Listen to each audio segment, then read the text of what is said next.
الحمد لله رب العالمين، والصلاة والسلام على رسول الله صلى الله عليه وسلم. اللهم اجعل القرآن ربيع قلوبنا وشفاء صدورنا وذهاب همنا وغمنا. اللهم ارزقنا تلاوته آناء الليل وأطراف النهار، واجعله حجة لنا لا علينا يا رب العالمين. اللهم ذكرنا ما نسينا.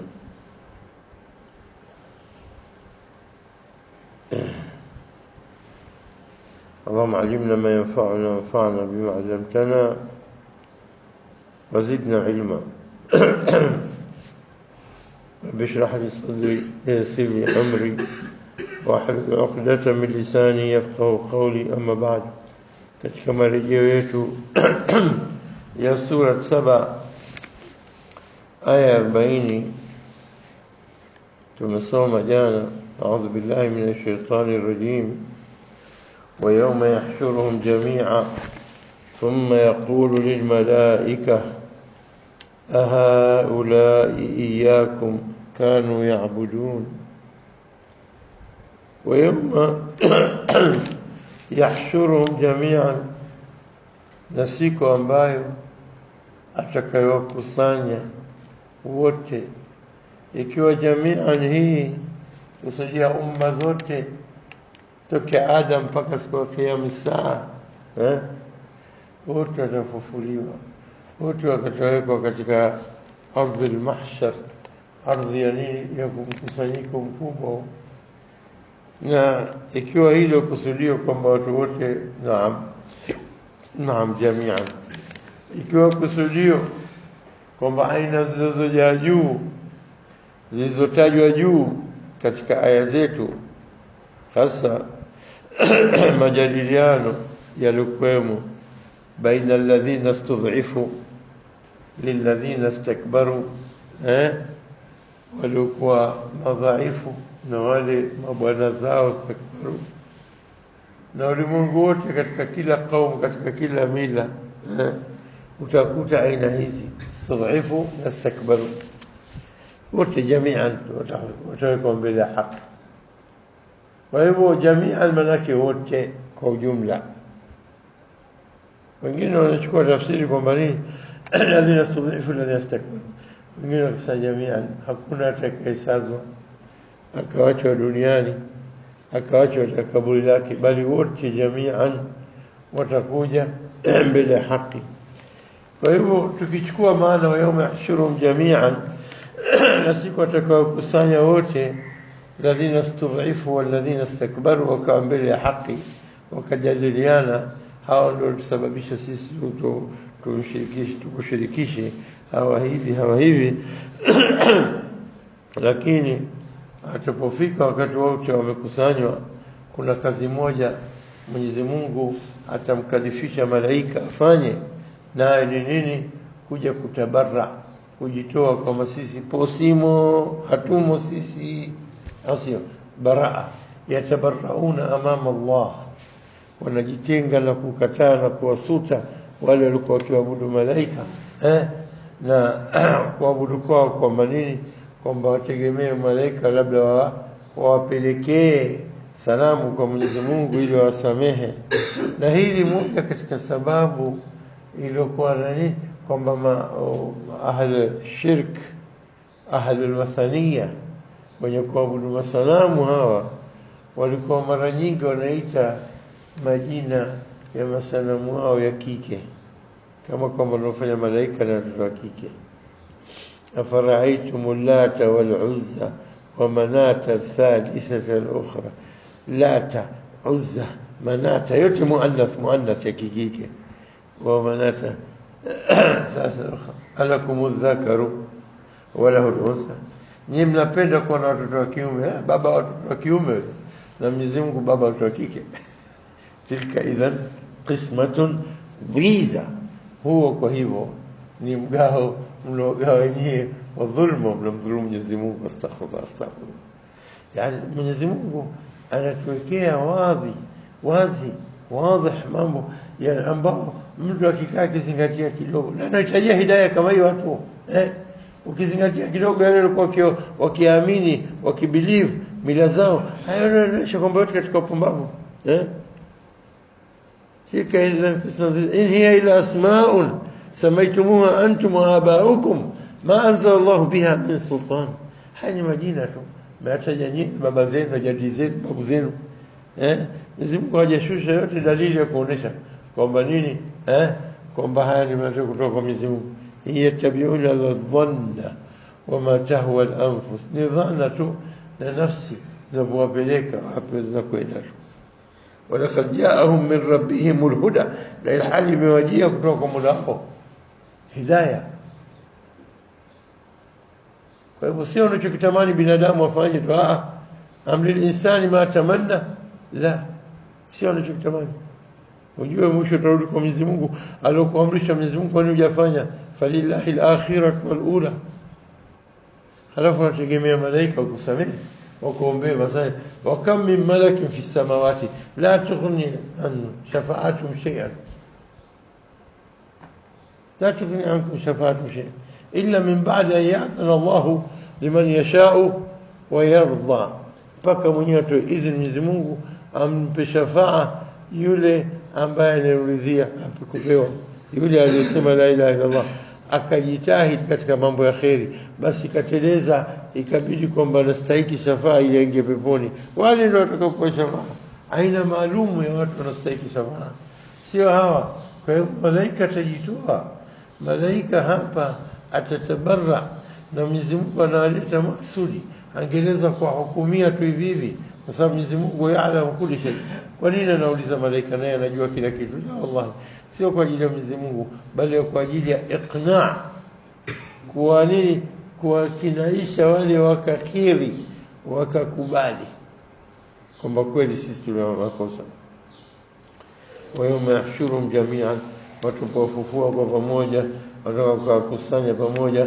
Thumma yaqulu lil malaikati, ikisha ataambia malaika, je, peke yake ni je, haulai iyakum kanu ya'budun, je hawa kwani nyinyi walikuwa wakikuabuduni? Iyakum, nyinyi walikuwa wakikuabuduni?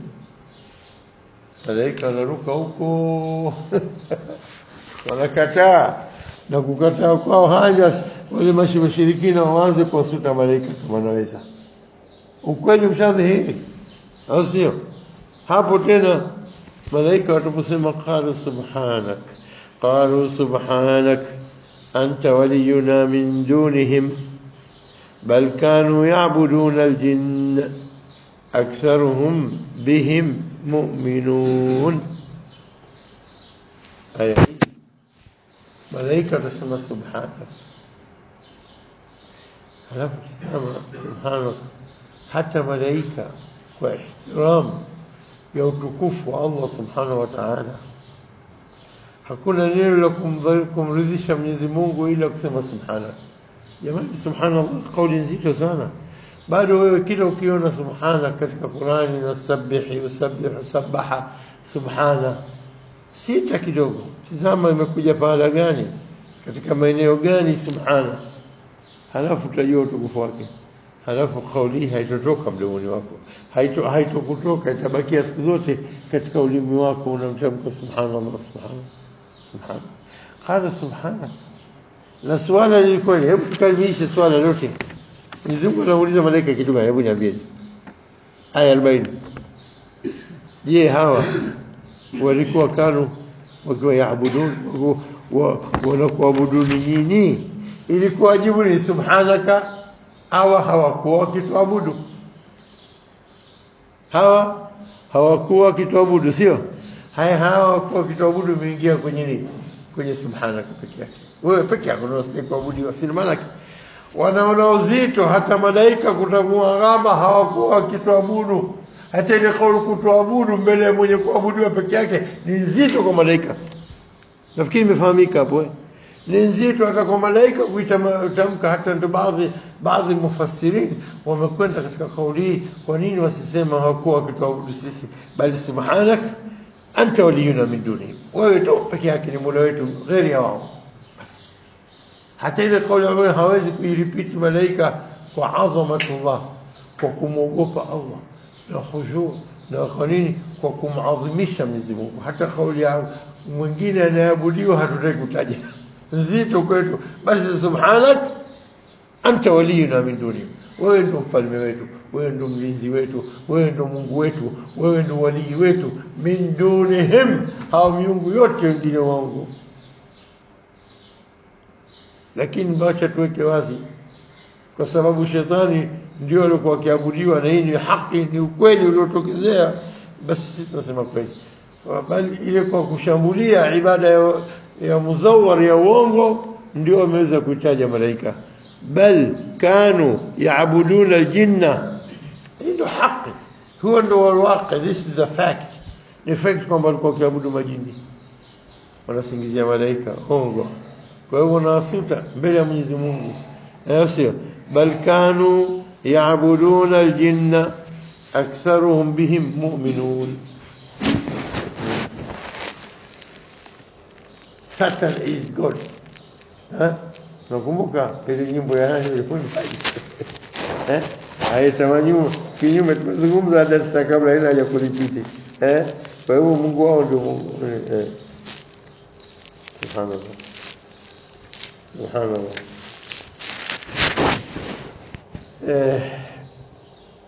Mwenyezi Mungu katika uwanja mkubwa wa hisabu, siku tunasema kana miqdaru 50,000 sana, 50,000 sana. Mna mambo kila sekunde katika miaka hii, kuna activities, kuna vitendo vinatendwa, au sio? Kuna hisabu zinaendelea.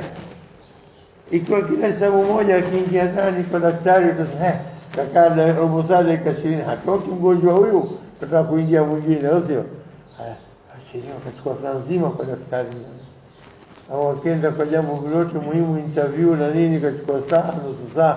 Tunaona nyingi. Haya, niambie interview kubwa kwa Mwenyezi Mungu, kila mmoja muda gani atachukua? Wewe ikiwa miaka yako uloishi vitendo vyako toka kubali mpaka kufa kwako, hebu hesabu na miaka mingapi? Halafu katika kila miaka mna siku ngapi? Halafu kila siku mna masaa mangapi? Mna dakika ngapi? Mna sekunde ngapi? Na kila sekunde mtu anafanya jambo, na kila siku mambo kadha wa kadha yanatokezea. Kwa kila yawmin huwa fi sha'n, na Mwenyezi Mungu kila siku naye na mambo yake. Kwa hiyo na siku ya akhera fi sha'nun kabir bado, sha'nun kabir يوم الآخرة. Kwa hivyo hapa sasa hivi zamu ya malaika wamshajibu, wamshasuta wale walikuwa wakiabudu malaika, kumbe wakiabudu majini, wakijitia malaika. Njoo kaa pembeni, njoo Isa sogea hapa. Radhiyallahu alayhi salam. Isa ibn Maryam anaitwa, anaulizwa Isa, anaulizwa, nenda katika surati al-Maida aya za mwisho 116 117. Surati al-Maida, Mwenyezi Mungu anasema, wa idh qala Allah ya Isa, wa idh qala Allah ya Isa ibn Maryam. Ni jina la pekee ulimwengu mzima kuitwa ibn, ikawa baba ndo mwanamke, Isa ibn Maryam. Watu wote Isa ibn Salim, Isa ibn Muhammad, Isa ibn nani, asio Abdullah ibn Jaafar, nani ibn nani, lakini Isa pekee yake ibn Maryam. Kwa nini? Sababu Mwenyezi Mungu anataka nini? Kuweka wazi kwamba mamake kaja ndani, ndo baba ndo mama, kwa hikma na miujiza ya Allah. Ili iwe aya linasi, lazima alete mtu ambaye bila baba, kama alivyoleta mtu bila mama, na akaleta mtu bila baba na mama, naye ni Adam. Akaleta mtu kwa baba tu, naye ni Hawa. Na kwa hivyo lazima akamilishe aina ya nne, kuja mtu bila baba. Na tutamwita bin Maryam mpaka kiyama, asije mtu akamtumu kwamba kama wengine waliomtumu kwamba bin Maryam amemleta Isa kutokana na Yusuf, النجار Joseph the carpenter. Unajua kauli hizo zipo kauli hizo zipo kama babake alikuwa Yusuf hajawa Isa bin Yusuf Isa bin Maryam na sisi ndizo kila baada ya Qur'an nani anaweza kutia lake jingine kwa hivyo وقال الله تكمبوك رسول الله يا عيسى ابن مريم جواب بس محكمة تكنا وجودي تتيها تبرأ منهم لو يجتنجنا كلا aliamini kwamba Isa na mamake ni miungu miwili alafu baba yao Mungu mkuu astaghfirullah ya Allah astaghfirullah وقال الله يا عيسى ابن مريم أأنت قلت للناس hivyo kweli wewe uliambia watu ati wewe kweli uliambia watu ittakhidhuni wa ummiya ilahaini min dunillah nifanyeni mimi wa ummiya na mama yangu ilahaini miungu miwili min dunillah badala ya Allah 116 al-Maida wewe uliambia watu anta qulta linnas هل أنت قلت للناس لكن هل لك أنت قلت للناس اتخذوني وأمي إلهين من دون الله نفنيني ميمي لما مانكو ميونكو ميويلي غير الله بدل الله قال سبحانك pale kama malaika bwana watu hawa viumbe hivi vinajua kujibu vile hasa ipasavyo wajibu ipasavyo kujibiwa na sisi napasa tulani tujifunze ipasavyo kujifunza قول سبحانك سبحانك ukitaka kujitetea kwa Mola siku yote kumbuka kauli hii hata na wewe ukifanya hisabu na wewe ukifanya hesabu tumia subhanaka sasa ikabembeleza mambo ukasamehe wewe shikazi asa ikiwa Isa akasema kwa malaika wamesema kwa nini usiseme si ndio hii fursa iko yule aliyoingia katika tumbo la chewa tumbo la samaki mkubwa akasema la ilaha illa anta katanguliza tauhid kwanza la ilaha illa anta wewe ndio Allah subhanak halafu akajitumu ya dhalimin kuntu min adh-dhalimin tazama istijaba ilipokuja pale fastajaba lahu la ilaha illa anta subhanak inni kuntu min adh-dhalimin اعتراف ألوهية الله تعظيم الله سبحانه alafu wewe mwenyewe unajituhumu taksiri yako binadamu na makosa yako takrir dhunubak una khali dhunubak ndio tusema jana kuna mambo yatangulize kabla hujaomba vitu shukuru Mwenyezi Mungu alhamdulillah au si mtaje sifa zake nyingine na mengine tumesoma jana kwa hivyo hapa wacha tuendelee قال سبحانك ما يكون لي أن أقول ما ليس لي بحق هاي pasikimi kabisa kusema yale ambayo sina haki kuyasema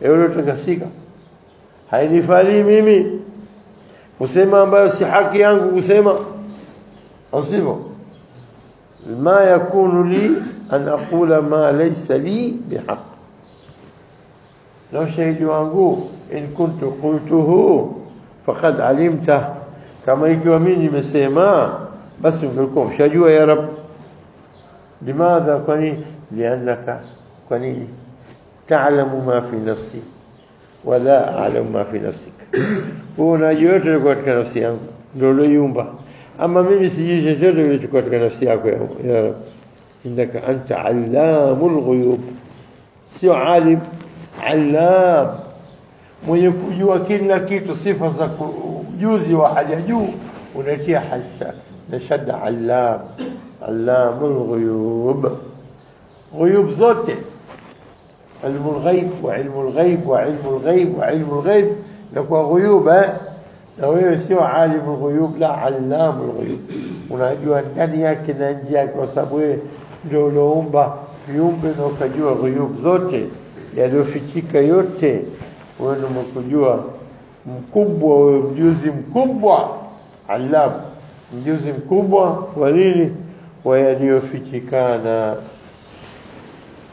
ma qultu lahum illa ma amartani bihi an i'budu Allah rabbi wa rabbakum, sijawaambia chochote isipokuwa yale uliyoniamrisha tu, muabuduni Allah naye ndio rabbi mola wangu mlezi na yeye ndio nini wa rabbakum na mola wenu mlezi. wa kuntu alayhim shahidan ma dumtu fihim, na mimi nilikuwa shahidi juu yao nilipokuwa nao, kwa sababu wale walioamini watakuja kushuhudia niliyosema mimi, au sio? Allahumma inni anasema ni Mtume sallallahu alayhi wasallam, mimi nishafikisha. Allahumma inni qad ballaghت, Allahumma inni qad ballaghت. Je, nimekufikisheni kauli? Ndio. Wanajibu nimefika. Ndio. Allahumma inni qad ballaghت, Allahumma fashhad. Mtume sallallahu alayhi wasallam anauliza watu wake katika hijjatul wadaa, katika mkutano mkubwa, khutba yake kubwa refu, yameeleza mambo mengi sana. Halafu baadaye anauliza, je, nimekufikishieni? Na Allahumma inni qad ballaghت, Allahumma fashhad. Ewe Mola shuhudia. Anataka shuhuda ya Mola duniani kabla hajaenda kwake, ili akifika kule atasema nilikwambia na mimi duniani. Ama Isa hapa anasema mbele ya Mwenyezi Mungu, yuko katika hisabu, au sio? Anasema mbele ya Mwenyezi Mungu anasema nini?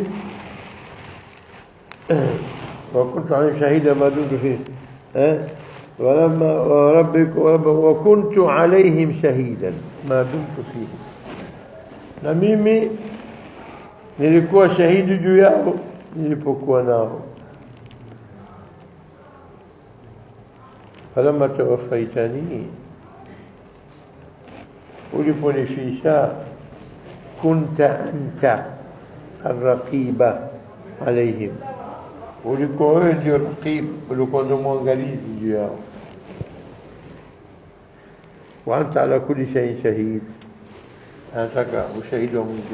Wewe umeshuhudia kila kitu, kwa hiyo wewe ndio shahidi wangu ya Rabb. Ndio kunta nini ala kulli shay'in shahid.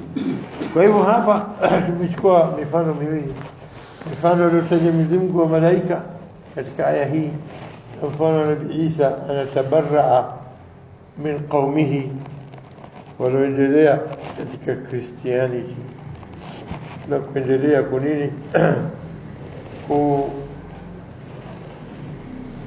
kumwabudu Mungu mtoto, naye ni nani?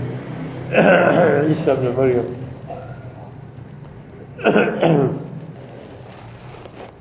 Kwa hivyo tunasema hapa kwamba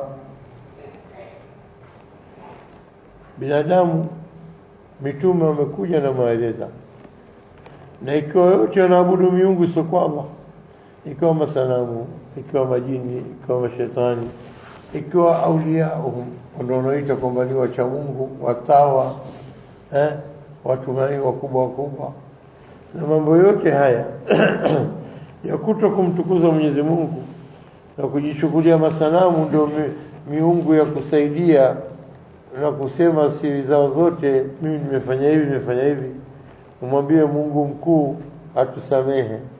Si ndio wanaofanya yuqaribuna ila Allah zulfa, nini wanatumia nini? Mali zao, watoto wao, bali na masanamu yao pia. Katika sehemu nyingine wanawatuma masanamu yao yawafikishie salamu, masanamu yao yafikishie salamu. Na hapa katika jumla ya kuwafanya binadamu kama miungu ni kule kuwatii kwa yale wanaosema, hata iko ya haramu wakahalalisha. Anayehalalisha na kuharamisha apendavyo, huyo kajifanya Mungu.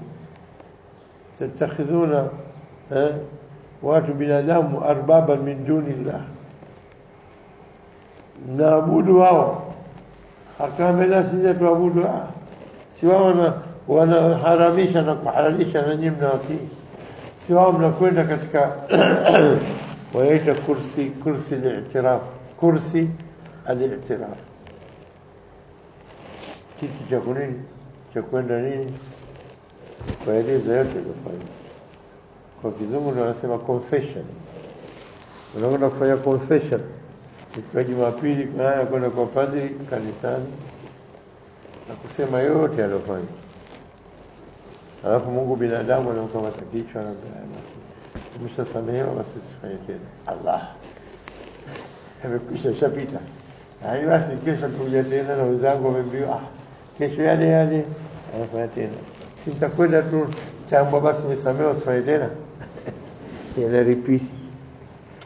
Unajua mtoto mdogo watu wazima kuna mtoto mdogo ukiwaambia nitakupiga wewe alafu mpigi, nitainuka nitakupiga, unaona ujambe mara 3 mara 4 kisha hizo nitakupiga kama mchezo. Hata shtuki au uongo kwa sababu hujampiga kweli. Sasa nitakupiga basi naisha hivyo na mpaka akakupiga. Nitakupiga. Anakuiga kwa sababu jambo lolote kilifanya tena na tena inakuwa mchezo. Inakuwa haina kwamba hata ile maana kwamba ni kwamba ile zina au ni ulevi au ni yote au mambo yanayofanya maasi. Anajua nitakwenda kule nitafanya confession nitasamehewa basi tafanya tena. Kwa hivyo ni kama kapata freedom ya kufanya maasi yaendelee tu. Kwa hivyo hayo yote yakubaliki. Unaona faida kwamba kumwamini Mungu mmoja ambaye amali zako zote zitahesabiwa, tena unaachiwa mpaka siku, tena siku hiyo ukiwa umefeli ndio umefeli motoni milele au peponi milele, halafu tena kaacha fursa kwamba rudi kwa muda wako, tubu. Haya yote yanaingia akilini kwamba huyo ndio Mungu anastahili kuabudiwa hasa. Huyo ndio Mungu ambaye anastahili kuabudiwa hasa, sio Mungu wa uongo. Kwa hiyo haya yote yanapoteza binadamu. Na labda nitakwambia kwa nini shirk inapendwa zaidi kuliko imani. Kwa sababu washirikina wote wanataka wazame katika maovu yao, wazame katika matamanio yao, sawa? Na kuzama kwao wanakuwa nini? Hila zao za kinafsi, kukimbia na ile kufufuliwa na kuadhibishwa mbele ya Mwenyezi Mungu. Hawataki haya. Kwa hivyo shetani amewavumbulia njia, nendeni kwa mkatoe confession yenu, nendeni mkaabudu masanamu atakusaidieni, mtapata kusamehewa. Hawaamini kwamba kuna kufufuliwa, wanajitahidi ili wasiamini hakuna hisabu, hakuna pepo, hakuna moto, hakuna nini, hakuna jazaa. Kwa hivyo wanachukua aulia min dunillah kwamba ndio wao wako wategemea na wao wanadanganya.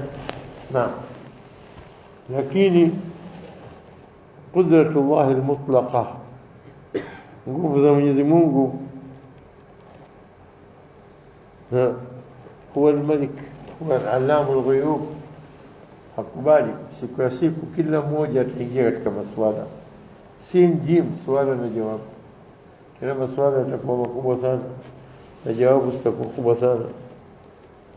قال سبحانك أنت ولينا من دونهم بل كانوا يعبدون الجن أكثرهم به مؤمنون. بل walikuwa wakiabudu majini hawa na wengi wao walikuwa wakimwamini jini.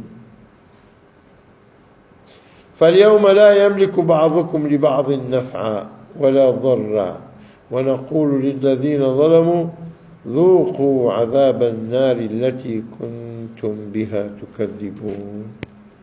aya 42 hii inataka sharh inshallah siku yake darasa ijayo biidhnillah.